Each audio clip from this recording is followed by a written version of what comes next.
ವಾಲ್ಮೀಕಿ ನಿಗಮದ ಕೇಸ್ನಲ್ಲಿ ಸದ್ಯ ಇಡಿ ಎಂಟ್ರಿ ಆಗಿದೆ.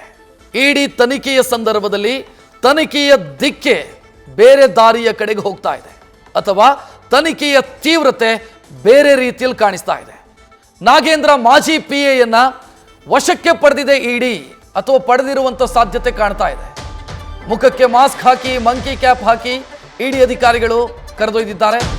ಬೆಂಗಳೂರಲ್ಲಿ ನಾಗೇಂದ್ರ ಮಾಜಿ ಪಿಎ ಹರೀಶನ್ನ ಇಡಿ ವಶಕ್ಕೆ ಪಡೆದಿದೆ ಅನ್ನೋ ಮಾಹಿತಿ ಲಭ್ಯ ಆಗ್ತಾ ಇದೆ.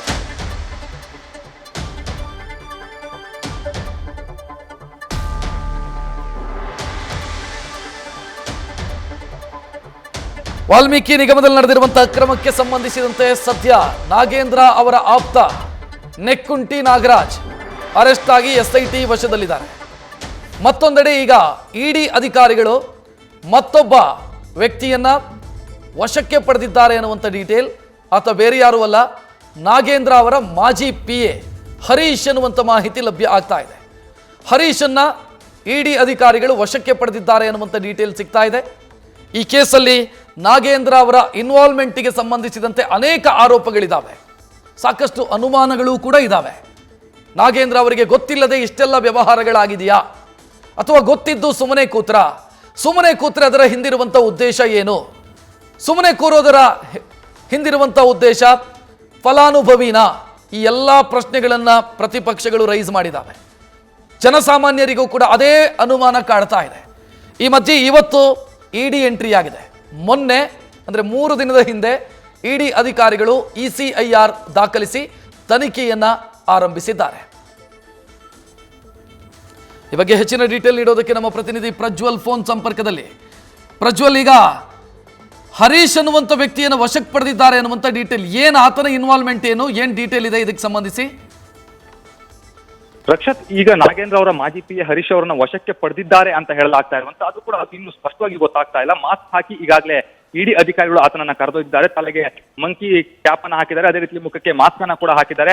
ಆತನನ್ನ ಕಾರಿನ ಹಿಂಬದಿ ಸೀಟ್ ನಲ್ಲಿ ಮಲಸಿ ಅಂದ್ರೆ ಆತನ ತಲೆಯನ್ನು ತಗ್ಗಿಸಿಕೊಂಡು ಅನಂತರಲ್ಲಿ ಕರೆದುಕೊಂಡು ಹೋಗಿರುವಂತದ್ದು ಇಲ್ಲಿ ಕೂಡ ನಾವು ಪ್ರಮುಖವಾಗಿ ಗಮನಿಸಬೇಕಾಗುತ್ತೆ. ಈಗಾಗಲೇ ಇಡಿ ಅಧಿಕಾರಿಗಳು ಸಾಕಷ್ಟು ಕಡೆ ಆತ ಪರಿಶೀಲನೆ ನಡೆಸ್ತಾ ಇದ್ರು, ಒಂದು ಕಡೆ ಶೋಧ ಕೂಡ ನಡೀತಾ ಇತ್ತು. ಅವೆಲ್ಲದರ ನಡುವೆ ಈಗ ಓರ್ವನನ್ನ ವಶಕ್ಕೆ ಪಡೆದಿದ್ದಾರೆ ಅನ್ನುವಂತ ಒಂದು ಮಾಹಿತಿ ಕೂಡ ಲಭ್ಯವಾಗ್ತಾ ಇರುವಂತದ್ದು. ಈ ಒಂದು ಪ್ರಕರಣದಲ್ಲಿ ನಾವು ಗಮನಿಸ್ತಾ ಹೋದ್ರೆ ಮೊದಲಿಗೆ ಇಡಿ ಅಧಿಕಾರಿಗಳು ಮತ್ತಿಕೆರೆ ಸಮೀಪದಲ್ಲಿರುವಂತಹ ಬ್ಯಾಂಕಿಗೆ ಹೋಗಿ ಭೇಟಿಯನ್ನ ಮಾಡ್ತಾರೆ. ಅಲ್ಲೂ ಕೂಡ ಸಾಕಷ್ಟು ಮಾಹಿತಿನ ಕಲೆ ಹಾಕುವಂತ ಒಂದು ಕೆಲಸವನ್ನ ಮಾಡಿದ್ರು. ಅನಂತರದಲ್ಲಿ ಅಲ್ಲಿನ ಬ್ಯಾಂಕ್ ಅಧಿಕಾರಿಗಳು ಕೂಡ ನಾಗೇಂದ್ರ ಅವರ ನಿವಾಸಕ್ಕೆ ಬರ್ತಾರೆ. ಇಲ್ಲಿ ಕೂಡ ಪರಿಶೀಲನೆ ಮಾಡುವಂತ ಒಂದು ಕೆಲಸವನ್ನ ಮಾಡ್ತಾ ಇದ್ದಾರೆ. ಆ ಸಂದರ್ಭದಲ್ಲಿ ಓರ್ವನನ್ನ ವಶಕ್ಕೆ ಪಡೆದಿರುವಂತದ್ದು, ಅದರಲ್ಲೂ ಕೂಡ ಆತನ ಇಡಿ ಕಚೇರಿಗೆ ಕರೆದುಕೊಂಡು ಹೋಗಿದ್ದಾರೆ ಅನ್ನುವಂತ ಒಂದು ಮಾಹಿತಿ ಕೂಡ ಈಗ ಲಭ್ಯವಾಗ್ತಾ ಇದೆ. ಆ ನಿಟ್ಟಿನಲ್ಲಿ ಅಧಿಕಾರಿಗಳು ಯಾವ ರೀತಿಯಲ್ಲಿ ಹಾಗಾದ್ರೆ ಇವರ ಇನ್ವಾಲ್ವ್ಮೆಂಟ್ ಏನು ಅನ್ನೋದ್ರ ಬಗ್ಗೆ ಇನ್ನು ತನಿಖೆಯನ್ನು ಮಾಡಬೇಕಾಗಿರುತ್ತದೆ. ಕಾರಣ ಏನು ಅಂತ ಹೇಳಿದ್ರೆ, ಒಂದು ಕಡೆಯಲ್ಲಿ ನಾಗೇಂದ್ರ ಅವರ ಆಪ್ತ ನಾಗರಾಜ್ ನೆಕ್ಕುಂಟಿ ಅವರು ಏನಿದ್ದಾರೆ, ಅವರು ಬೇರೆ ಬೇರೆ ಅಕೌಂಟ್ಗಳಿಗೆ ಹಣವನ್ನು ವರ್ಗಾವಣೆ ಮಾಡಿಸಿದ್ರು ಅನ್ನುವಂತ ಒಂದು ಮಾಹಿತಿ ಕೂಡ ಸ್ಪಷ್ಟವಾಗಿ ಗೊತ್ತಾಗ್ತಾ ಇತ್ತು. ಆ ನಿಟ್ಟಿನಲ್ಲಿ ಇಡಿ ಕೂಡ ತನಿಖೆಗೆ ಇಳಿದಿತ್ತು. ಒಂದು ಕಡೆಯಲ್ಲಿ ಅಕ್ರಮವಾಗಿ ಹಣ ವರ್ಗಾವಣೆ ಆಗ್ತಾ ಇತ್ತು, ಅದೇ ರೀತಿ ಮನಿ ಲ್ಯಾಂಡ್ರಿಂಗ್ ಅಡಿಯಲ್ಲಿ ಪ್ರಕರಣ ದಾಖಲಿಸಿಕೊಂಡಿದ್ದಂತ ಇಡಿ ಈಗ ಪ್ರಕರಣದ ತನಿಖೆಯನ್ನ ಮಾಡ್ತಾ ಇರುವಂತದ್ದು.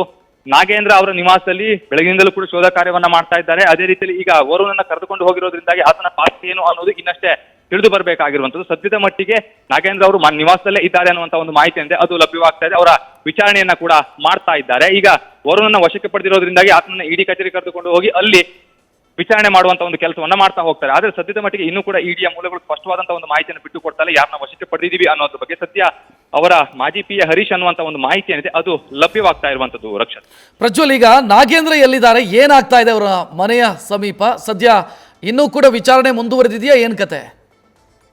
ರಕ್ಷತ್, ಈಗಾಗಲೇ ನಾಗೇಂದ್ರ ಅವರ ನಿವಾಸದಲ್ಲಿ ಇಡಿ ಅಧಿಕಾರಿಗಳು ಮತ್ತೆ ಪರಿಶೀಲನೆ ನಡೆಸ್ತಾ ಇರುವಂತಹ ದಾಖಲೆಗಳ ಪರಿಶೀಲನೆಯನ್ನು ನಡೆಸ್ತಾ ಇದ್ದಾರೆ. ಅದೇ ರೀತಿಯಲ್ಲಿ ಅವರು ಮನೆಯಲ್ಲೇ ಇದ್ದಾರೆ, ಅಲ್ಲಿ ತನಿಖೆಯನ್ನು ಕೂಡ ನಡೆಸ್ತಾ ಇದ್ದಾರೆ. ಸುಮಾರು ಇನ್ನು 2 ಅಧಿಕಾರಿಗಳು ಅವರಿಗೆ ಪ್ರಶ್ನೆಗಳನ್ನ ಕೇಳ್ತಾ ಇರುವಂತ ಅವರಿಂದ ಉತ್ತರ ಪಡೆಯುವಂತ ಒಂದು ಕೆಲಸವನ್ನ ಮಾಡ್ತಾ ಇದ್ದಾರೆ. ಯಾಕೆ ಅಂತ ಹೇಳಿದ್ರೆ, ಈ ಒಂದು ಪ್ರಕರಣದಲ್ಲಿ ಪ್ರಮುಖವಾಗಿ ನಾವು ಗಮನಿಸ್ತಾ ಹೋದಂತ ಸಂದರ್ಭದಲ್ಲಿ ನಾಗೇಂದ್ರ ಅವರ ಹೆಸರು ಕೂಡ ಕೇಳಿ ಬಂದಿತ್ತು. ಅದರಲ್ಲೂ ಕೂಡ ಚಂದ್ರಶೇಖರ್ ಅವರು ಆತ್ಮಹತ್ಯೆ ಮಾಡಿಕೊಳ್ಳೋದಕ್ಕಿಂತ ಮುಂಚೆ ಬರ್ತಿದ್ದಂತಹ ಡೆತ್ ನೋಟ್ ನಲ್ಲಿ ಇವರ ಹೆಸರು ಕೂಡ ಇತ್ತು. ಆ ಒಂದು ನಿಟ್ಟಿನಲ್ಲಿ ಇಲ್ಲಿ ಮತ್ತೆ ತನಿಖೆಯನ್ನ ಮಾಡ್ತಾ ಇದ್ದಾರೆ. ಅಂದ್ರೆ ಅವರು ಚಂದ್ರಶೇಖರ್ ಅವರು ಯಾಕೆ ಹಾಗಾದ್ರೆ ನಿಮ್ಮ ಹೆಸರನ್ನ ಬರ್ದ್ರು ಅನ್ನೋದ್ರ ಬಗ್ಗೆ ಕೂಡ ಪ್ರಶ್ನೆಯನ್ನ ಕೇಳ್ತಿದ್ದಾರೆ. ಅದೇ ರೀತಿ ದಾಖಲೆಗಳನ್ನ ಕೂಡ ಈಗಾಗಲೇ ಕಲೆ ಹಾಕ್ತಾ ಇರುವಂತದ್ದು, ಮನೆಯಲ್ಲಿ ಸಿಕ್ಕಂತ ಎಲ್ಲ ದಾಖಲೆಗಳನ್ನ ಕಲೆ ಹಾಕ್ತಾ ಇದ್ದಾರೆ. ಮತ್ತೊಂದು ಕಡೆಯಲ್ಲಿ ಬ್ಯಾಂಕ್ ಅಧಿಕಾರಿಯನ್ನ ಮನೆಗೆ ಕರೆದುಕೊಂಡು ಬಂದಿದ್ದಾರೆ, ಅಲ್ಲೂ ಕೂಡ ಪರಿಶೀಲನೆ ಮಾಡುವಂತ ಒಂದು ಕೆಲಸವನ್ನ ಮಾಡ್ತಾ ಇದ್ದಾರೆ. ಮತ್ತಿಕೆರೆಯ ಒಂದು ಖಾಸಗಿ ಬ್ಯಾಂಕ್ಗೆ ಹೋಗಿ ಅಲ್ಲಿ ಕೂಡ ಪರಿಶೀಲನೆ ಮಾಡುವಂತ ಒಂದು ಕೆಲಸವನ್ನ ಮಾಡಿದ್ರು. ಇಲ್ಲಿ ಆ ಬ್ಯಾಂಕ್ ಅಧಿಕಾರಿಯನ್ನ ಕೂಡ ಇಲ್ಲಿಗೆ ಕರೆದುಕೊಂಡು ಬಂದು ಇಲ್ಲಿ ಮತ್ತೆ ಪರಿಶೀಲನೆ ಮಾಡುವಂತ ಒಂದು ಕೆಲಸವನ್ನ ಮಾಡ್ತಾ ಇದ್ದಾರೆ. ಹಾಗಾಗಿ ಸಂಪೂರ್ಣವಾಗಿ ಅಂದ್ರೆ ಬ್ಯಾಂಕ್ ಅಕೌಂಟ್ಗೆ ಸಂಬಂಧಪಟ್ಟಂತ ಎಲ್ಲಾ ಮಾಹಿತಿಯನ್ನು ಕೂಡ ಕಲೆ ಹಾಕ್ತಾ ಇರುವಂತದ್ದು. ಅದು ಹೈದರಾಬಾದ್ ಅಕೌಂಟ್ಗೆ ಟ್ರಾನ್ಸ್ಫರ್ ಆಗಿರೋದ್ರಿಂದಾಗಿ ಅಲ್ಲಿನ ಆ ಖಾತೆದಾರರು ಯಾರಿದ್ದಾರೆ ಅವರೆಲ್ಲರಿಂದಲೂ ಕೂಡ ಮಾಹಿತಿನ ಪಡೆಯುವಂತ ಒಂದು ಕೆಲಸವನ್ನ ಮಾಡಿದ್ರು. ಅಲ್ಲೂ ಕೂಡ ಯಾವುದೇ ರೀತಿಯ ಒಂದು ಅಂದ್ರೆ ಅವರು ಯಾರು ಕೂಡ ಬೇನಾಮಿ ಖಾತೆಗೆ ಹಾಕಿದ್ದಾರೆ, ನಮ್ಮ ಅಕೌಂಟ್ಗೆ ನಮಗೆ ಗೊತ್ತೇ ಇಲ್ಲ ಈ ವಿಚಾರ ಬಂದಿರುವಂತದ್ದು, ನಾವು ಯಾವ್ದು ಅಕೌಂಟ್ ನ ಓಪನ್ ಮಾಡಿಲ್ಲ ಅನ್ನುವಂತ ಒಂದು ಹೇಳಿಕೆಯನ್ನ ಕೂಡ ಅಲ್ಲಿನ ಖಾತೆದಾರರು ಕೊಟ್ಟಿದ್ರು. ಅದೇ ರೀತಿ 4 FIR ಕೂಡ ದಾಖಲಾಗಿತ್ತು. ಆ ಒಂದು FIR ಗೆ ಸಂಬಂಧಪಟ್ಟಂತೆ ಕೂಡ ಈಗಾಗಲೇ ಇಡಿ ಅಧಿಕಾರಿಗಳು ಪ್ರಶ್ನೆಯನ್ನ ಕೇಳ್ತಾ ಇರುವಂತದ್ದು. ಅದ್ರ ಬಗ್ಗೆ ಇನ್ನೂ ಕೂಡ ಸ್ಪಷ್ಟವಾದಂತಹ ಒಂದು ಉತ್ತರ ಏನಿದೆ ಅದು ಲಭ್ಯವಾಗ್ತಾ ಇಲ್ಲ ಅನ್ನುವಂತ ಒಂದು ಮಾಹಿತಿ ಕೂಡ ಸಿಗ್ತಾ ಇರುವಂತದ್ದು. ರಕ್ಷತ್, ಥ್ಯಾಂಕ್ ಯು ಪ್ರಜ್ವಲ್ ಮಾಹಿತಿಗೆ.